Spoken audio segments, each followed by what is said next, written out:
सदर जमहूरिया रामनाथ कोविंद के लिए पार्लियामेंट के सेंट्रल हॉल में अलविदाई तकरीब का इनेकाद। तकरीब में नायब सदर एम वेंकैया नायडू, लोकसभा के स्पीकर ओम बिरला, वज़ीर आज़म नरेंद्र मोदी समेत सभी अरकान पार्लियामेंट की शिरकत।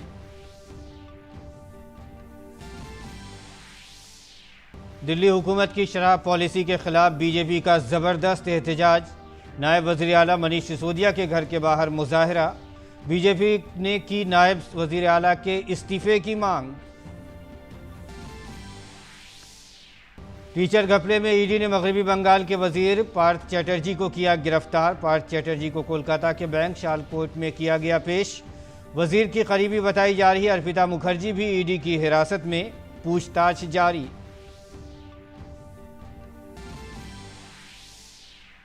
अजीम मुजाहिद आज़ादी लोकमान्य बाल गंगाधर तिलक और चंद्रशेखर आज़ाद की जयंती पर ममनून कौम पेश कर रही है खिराज अक़ीदत। वज़ीर आज़म नरेंद्र मोदी ने पेश किया सलामी अक़ीदत। दोनों अजीम हस्तियों को करार दिया हौसलामंदी और हुब्बुल वतनी की अलामत। पार्लियामेंट में तिलक की तस्वीर पर लोकसभा स्पीकर समेत मुअज़्ज़िज़ीन ने पेश किया गुलहाए अक़ीदत। कोऑपरेटिव और उमूर दाखिला के मरकज़ी वज़ीर अमित शाह ने गांधीनगर में गाड़ियों और मोबाइल चोरी से मुताल्लिक़ गुजरात पुलिस की FIR निज़ाम का किया आगाज़। गांधीनगर में पुलिस हेडक्वार्टर के CCTV कंट्रोल रूम का भी किया इफ्तिताह।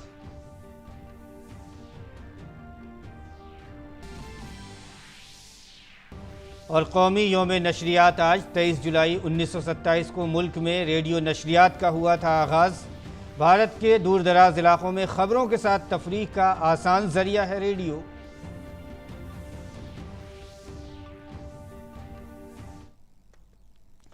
नाज़रीन आदाब, उर्दू खबरनामे में आपका खैर मकदम है। मैं हूँ आपके साथ मसरूर फैज़ी और आइए अब खबरों पर तफसील के साथ नज़र डालते हैं। रुखसत पसीर सदर रामनाथ कोविंद के लिए एक अलविदाई तकरीब पार्लियामेंट हाउस के सेंट्रल हॉल में मुनक़िद की जा रही है। पार्लियामेंट के ज़रिए मुनक़िदा इस तकरीब में नायब सदर एम वेंकैया नायडू, लोकसभा स्पीकर ओम बिरला, वज़ीर आज़म नरेंद्र मोदी और तमाम अरकान पार्लियामेंट की मौजूदगी रहेगी। सुबुकदोश होने वाले सदर रामनाथ कोविंद की मियाद 24 जुलाई को ख़त्म हो रही है।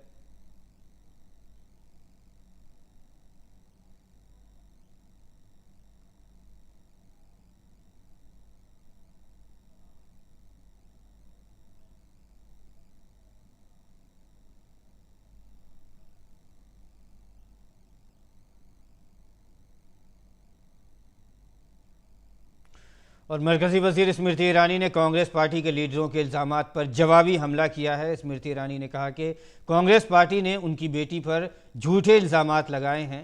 उन्होंने कहा कि उनकी 18 साला बेटी पर गोवा में बार चलाने का इल्ज़ाम सरासर गलत है। कांग्रेस के प्रवक्ताओं ने कटाक्ष करते हुए, हंसते हुए ये कहा कि मैं सोनिया और राहुल के खिलाफ प्रेस कॉन्फ्रेंस करती हूं। हाँ, करती हूं, करती रहूंगी। हंसते हुए कहा कि मुझसे जवाब मांगा जाए। अब जवाब मैं मांगूंगी कोर्ट में, in the court of law and in the court of people. Smriti ने कहा कि कांग्रेस के लीडरों ने उनके और उनकी बेटी के खिलाफ जो मनगढ़ंत इल्जामात लगाए हैं वो उनके खिलाफ अदालत जाएंगी। आज कांग्रेस के मुख्यालय में दो अधेड़ उम्र के पुरुषों ने एक 18 साल की लड़की की इज्जत की धज्जियां उड़ाने का दुस्साहस किया। कांग्रेस के प्रवक्ता ने हंसते हुए जिस लड़की पर आक्रमण किया वो राजनीति में नहीं है, एक साधारण से कॉलेज स्टूडेंट के नाम पर अपना जीवन व्यतीत कर रही है। लेकिन कांग्रेस के प्रवक्ता ने अपने हाथ में कागज दिखाते हुए यह आरोप मढ़ा कि वो लड़की एक अवैध बार चलाती है। मैं पवन खेड़ा से कहना चाहती हूं, मेरी 18 साल की बेटी कॉलेज में पढ़ती है। मेरी 18 साल की बेटी कोई बार नहीं चलाती। और आइए अगली खबर की तरफ बढ़ते हैं। इन्फोर्समेंट डायरेक्टरेट ने आज मगरबी बंगाल हुकूमत के वजीर पार्थ चैटर्जी को गिरफ्तार कर लिया है। ईडी ने उन्हें टीचर भर्ती घपले के सिलसिले में गिरफ्तार किया है। एक दिन पहले उनकी करीबी साथी अर्पिता मुखर्जी के घर पर भी ईडी ने छापा मारा था। इस छापे में तकरीबन 20 करोड़ रुपए बरामद हुए। ईडी हुक्काम ने टीचर भर्ती घपले के सिलसिले में जुमा को रात भर चटर्जी से पूछगछ की। एजेंसी के एहलकारों ने जुमे की सुबह 8 बजे चटर्जी से उनकी रिहाइशगाह पर पूछगछ शुरू की, जिसके बाद उन्हें आज गिरफ्तार कर लिया गया। जब ये घपला हुआ उस वक्त चटर्जी रियासत के वजीर तालीम थे। इन्फोर्समेंट डायरेक्टरेट इस घपले में मुबैना तौर पर मुलव्विस अफराद के खिलाफ मनी लॉन्ड्रिंग के पहलू की जांच कर रहा है। पार्थ चटर्जी उस वक्त सनत व तिजारत के वजीर हैं। सीबीआई ने उनसे 2 बार पूछगछ की है। पहली पूछगछ 25 अप्रैल और दूसरी बार 18 मई को की गई। सीबीआई ने मगरबी बंगाल के वजीर ममलिकत बराए तालीम से भी पूछगछ की है। इसके अलावा उनकी बेटी स्कूल टीचर की अपनी नौकरी भी गंवा चुकी हैं। इसके साथ ही दिल्ली में बीजेपी लीडर दिलीप घोष ने मगरबी बंगाल हुकूमत में काबीना वजीर और साबिक वजीर तालीम पार्थ चटर्जी पर बदनवानी का इल्ज़ाम लगाते हुए कहा कि जो कुछ सामने आया है उससे साफ जाहिर है कि इस तरह टीएमसी के कई और लीडरों ने करोड़ों रुपए छुपा रखे हैं। अब ईडी के फ़ाल होने पर सब कुछ सामने आएगा। उन्होंने कहा कि इस दौरान बरामद होने वाली दस्तावेज़ की मज़ीद छानबीन की जाए और दस्तावेज़ में शामिल नाम की भी तहकीकात की जाएँ। हजारों करोड़ का घपला हुआ है और सैकड़ों नेता इसमें इन्वॉल्व है, मंत्री है, एमपी है, एमएलए हैं, टॉप तक सब लोग इसमें इन्वॉल्व है। इसलिए परसों में उनकी सभा से काफ़ी धमकी दिया जा रहा था सीबीआई और ईडी को।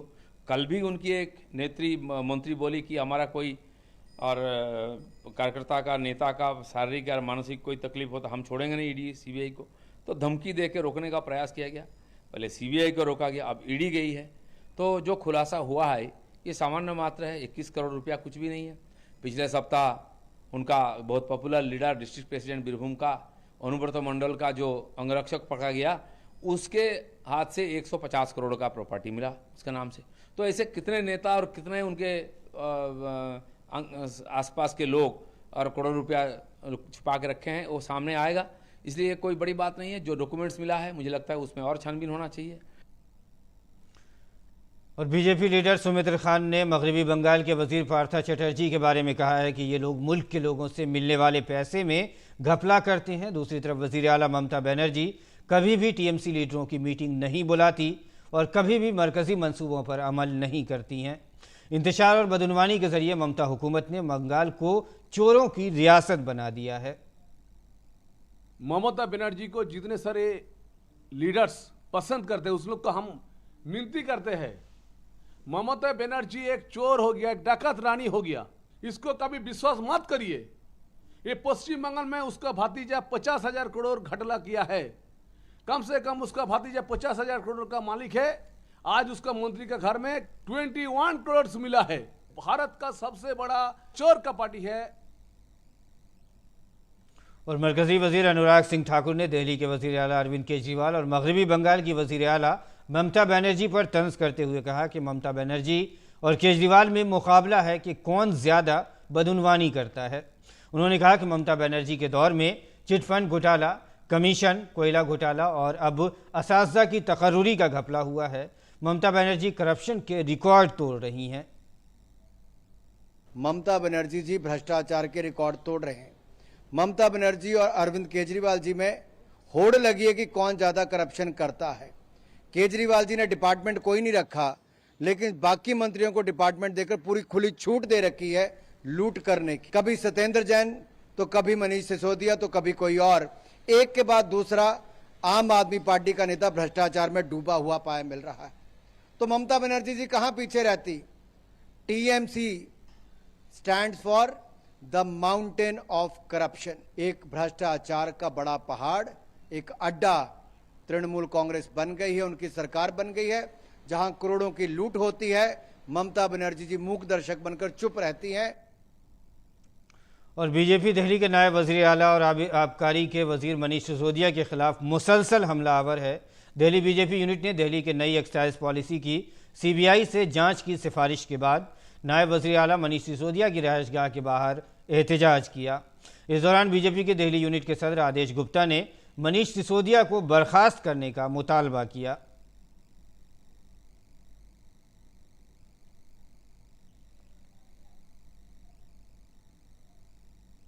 दिल्ली में अरविंद केजरीवाल सरकार की शराब नीति के खिलाफ यहाँ पर हम लोग यहाँ पर सड़कों पर आए हुए हैं। मैं अरविंद केजरीवाल से सवाल पूछना चाहता हूँ, आखिर कौन सी मजबूरी है कि वो शराब माफिया को फायदा पहुंचाने के लिए कैबिनेट की अप्रूवल की जरूरत भी नहीं समझते हैं। बिना कैबिनेट अप्रूवल के 144 करोड़ रुपया उनको माफ कर देते हैं। शराब माफिया को फायदा पहुंचाने के लिए उनका 2.5% से बढ़ाकर 12.5% कमीशन किया। ये सारे वो सवाल हैं जो शराब माफिया को हजारों करोड़ रुपए जो फायदा पहुंचाने का काम केजरीवाल सरकार ने किया है, और इन सब का जिम्मेदार, इन सब का मुख्य भ्रष्टाचारी मंत्री जो मनीष सिसोदिया है, उनको बर्खास्त करना चाहिए। इस डिमांड के साथ हम लोग यहाँ पर हैं। मरकजी वजीर अनुराग सिंह ठाकुर ने दिल्ली हुकूमत पर बदउनवानी का इल्ज़ाम लगाते हुए कहा कि दिल्ली के वजीर आला अरविंद केजरीवाल ने दिल्ली के आवाम का पैसा लूट लिया है, शराब माफिया को मालामाल कर दिया है, जबकि गरीब आफत के वक्त दिल्ली छोड़कर जा रहे थे और आम आदमी पार्टी की हुकूमत उस वक्त शराब माफिया को मालामाल करने की बात कर रही थी। ऐसे वक्त में दिल्ली के वजीर आला को आवाम के साथ किए गए धोखे पर जवाब देना चाहिए। ये बता कि काफिला क्यों लुटा, मुझे रहजनों से गिला नहीं, तेरी रहबरी का सवाल है। केजरीवाल जी, दिल्ली के लोगों का पैसा लूट लिया, शराब माफिया को माला माल कर दिया, गरीब आपदा के समय दिल्ली छोड़कर जा रहा था और आपकी सरकार उस समय भी शराब माफिया को धन धन कराने की बात कर रही थी। और इन गंभीर भ्रष्टाचार के आरोपों पर जहां एक और एलजी साहब ने सीबीआई की जांच के लिए मिनिस्ट्री ऑफ होम अफेयर्स को लिखा है, आप उस पर बिल्कुल चुप रहे, मूक दर्शक बनकर रहे और इधर उधर की बात करते रहे। यह साफ दिखता है कि आपके नाक तले आपके लोगों ने मिलकर घोटाला किया है। लोकमान्य बाल गंगाधर तिलक का आज यौम पैदाइश है। महात्मा गांधी ने उन्हें जदीद भारत का मेमार बताया था।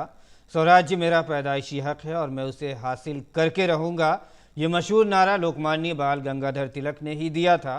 तिलक महाराष्ट्र के रत्नागिरी ज़िले में 1856 में पैदा हुए। तिलक ने होम रूल तहरीक, स्वराज और स्वदेशी पर जोर दिया। वो उन पहले रहनुमाओं में से थे जिन्होंने लिसानी रियासतों की तश्कील का तसव्वुर पेश किया। दूरदर्शन न्यूज़ की तरफ से अजीम लीडर को दिली खिराज अकीदत।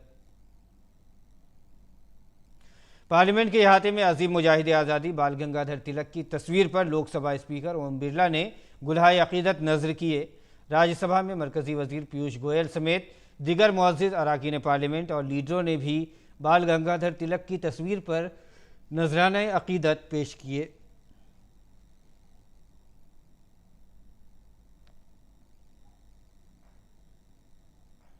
वज़ीर-ए-आज़म नरेंद्र मोदी ने लोकमान्य तिलक और चंद्रशेखर आज़ाद को उनकी यौम पैदाइश पर खिराज अकीदत पेश किया। पीएम ने ट्वीट के जरिए कहा, माँ भारती के दो अजीम सपूतों लोकमान्य तिलक और चंद्रशेखर आज़ाद को उनकी यौम पैदाइश पर खिराज अकीदत। ये दोनों सोरमा जुर्रत और हुब्बुल वतनी की अलामत हैं। वहीं मरकज़ी वज़ीर दाखिला अमित शाह ने लोकमान्य बाल गंगाधर तिलक के बारे में अपने ट्वीट में कहा है कि लोकमान्य बाल गंगाधर तिलक जी ऐसे अजीम मुजाहिद आज़ादी थे जिनकी हुब्बुल वतनी और लगन को अल्फाज में बयान नहीं किया जा सकता। उन्होंने मुल्क भर में सकाफ़ती बेदारी से लोगों में कौम परस्ती की शमा रोशन करके तहरीक आज़ादी को हिंदुस्तानियत से जोड़ने का अजीम कारनामा अंजाम दिया। मरकज़ी वज़ीर दाखिला अमित शाह ने चंद्रशेखर आज़ाद के ताल्लुक़ से अपने ट्वीट में कहा कि मुल्क को ग़ुलामी के तौक़ से आज़ाद कराना चंद्रशेखर आज़ाद की ज़िंदगी का वाहिद मकसद था। आज़ाद अपनी आखिरी सांस भी मुल्क पर निछावर कर देने वाले आज़ाद को मौत का खौफ भी ग़ुलाम न बना सका। उनकी बहादुरी की दास्तानें आज भी हमारे अंदर हुब्बुल वतनी की लहर पैदा करती हैं। ऐसे लाजवाल कौमी हीरो को सलाम।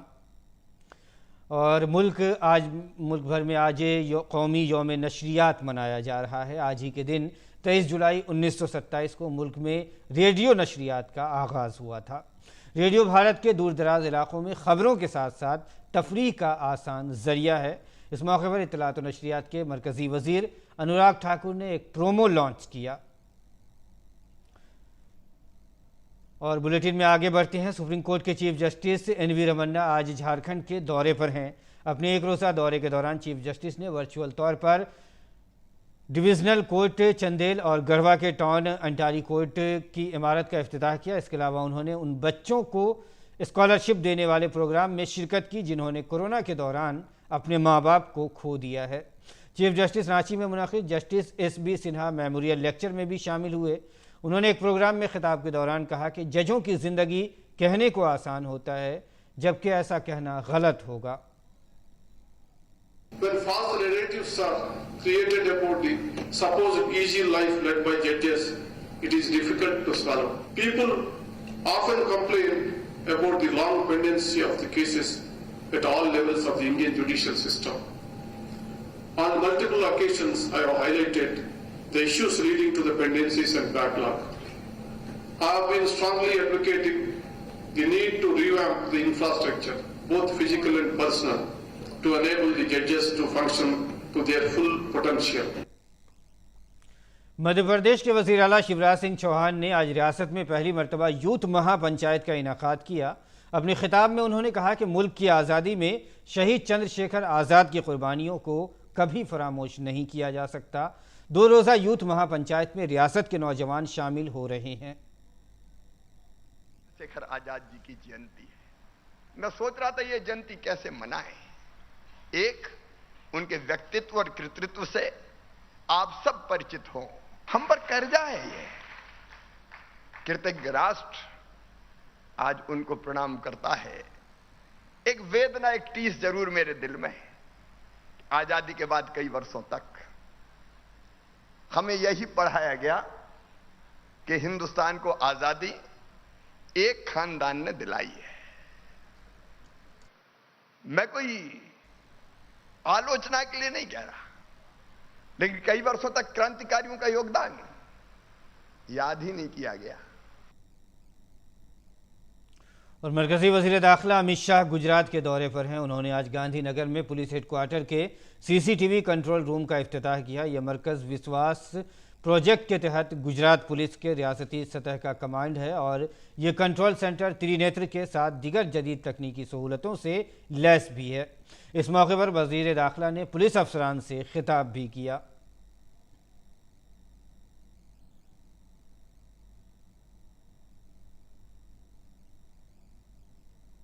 मरकजी वज़ीर दाखिला अमित शाह ने गुजरात के मानसा में अक्षय पात्रा की जानिब से नए बनाए गए मिड डे मील किचन का इफ्तिताह किया। इस मौके पर उन्होंने एक किताब साइन डांस एंड प्रे का भी इजरा किया।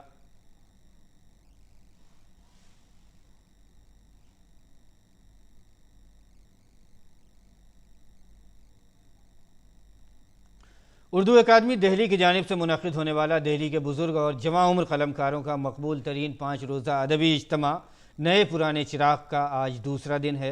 ये प्रोग्राम 22 से 26 जुलाई तक अकादमी के कमर रईस सिल्वर जुबली ऑडिटोरियम में मुनक़िद हो रहा है।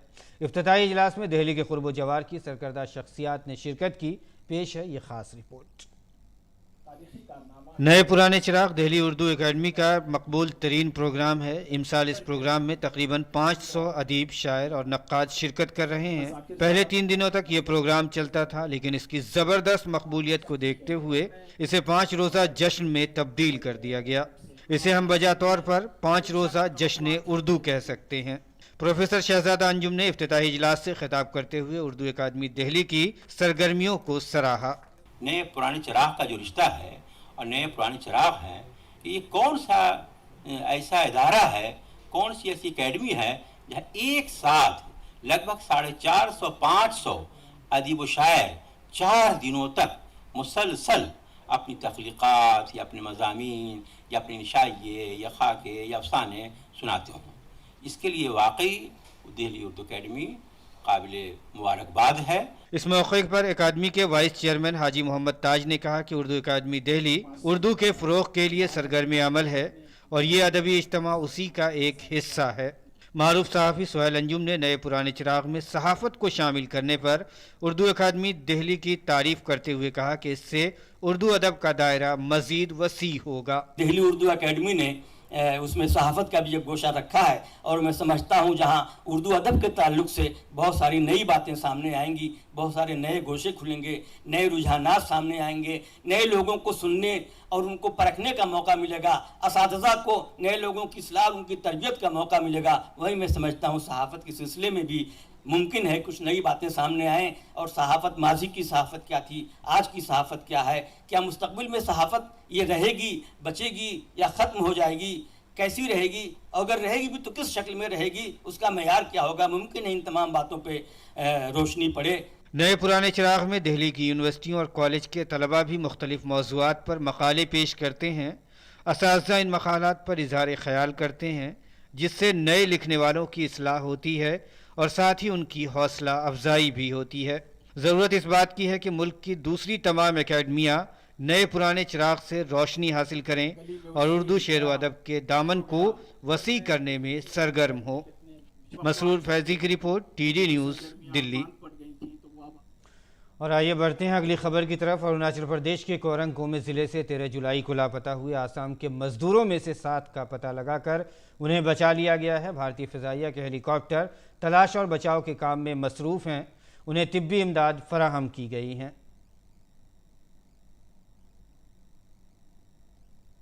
गुजरात में गुज़िश्ता 2-3 दिनों से बारिश की शिद्दत में कमी आई है, लेकिन बारिश का दूसरा दौर शुरू होने वाला है। महकमे मौसमियात के मुताबिक रियासत के अहमदाबाद समेत दिगर अजला में आज और 27 जुलाई के दरमियान औसत से शदीद बारिश हो सकती है। वहीं दूसरी जानिब शुमाली और वस्ती गुजरात में मूसलाधार बारिश हो सकती है।